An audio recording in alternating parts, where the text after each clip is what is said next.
गुप्त नवरात्र अश्विनी और चैत्र मास में मां भगवती नव दुर्गा का पूजन किया जाता है, पर आषाढ़ मास और माघ मास शुक्ल पक्ष के अंदर मां भगवती की गुप्त रूप से साधना की जाती है।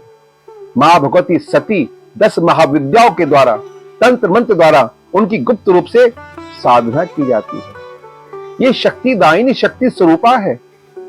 जिस प्रकार मां भगवती ने रक्त बीज का रक्तपान किया था, इसलिए मां को प्रसन्न करने के लिए अनार अर्पित करना चाहिए, क्योंकि इनका नाम रक्तंबिका है। मां भगवती काली तारा ने चंडमुंड का शीश काटा था, इसलिए इनका नाम चामुंडा रखा गया। इनको जायफल अर्पित करना चाहिए। भुवनेश्वरी, मां छिन्नमस्तिका, बगलामुखी, इस सभी देवी को लौंग का जोड़ा अर्पित करना चाहिए। इनको गुड़ैल का फूल अर्पित करना चाहिए। इनको चुनरी नारियल अर्पित करना चाहिए।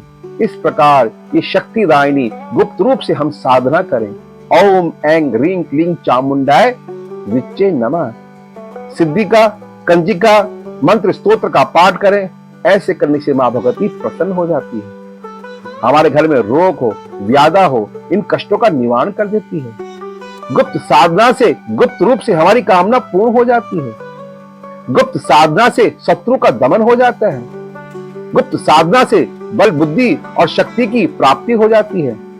गुप्त साधना से रोग व्याधा घर से उनका नाश हो जाता है, कष्टों का निवारण हो जाता है। इसलिए भक्तों, गुप्त नवरात्र के अंदर मां भगवती की गुप्त रूप से साधना करनी चाहिए। ये भगवती शक्ति स्वरूपा नाम, क्योंकि इन्हीं की शक्ति पूरे देवताओं को, और इन्हीं की शक्ति पूरी प्रकृति को, और इन्हीं की शक्ति मात शक्ति सभी में समाहित है। सूर्य, चांद, अग्नि, धरती, वायु, आकाश, पृथ्वी, सभी में मां भगवती की शक्ति समाहित है। इसलिए सभी को इन मां शक्तिदायिनी की साधना करनी चाहिए।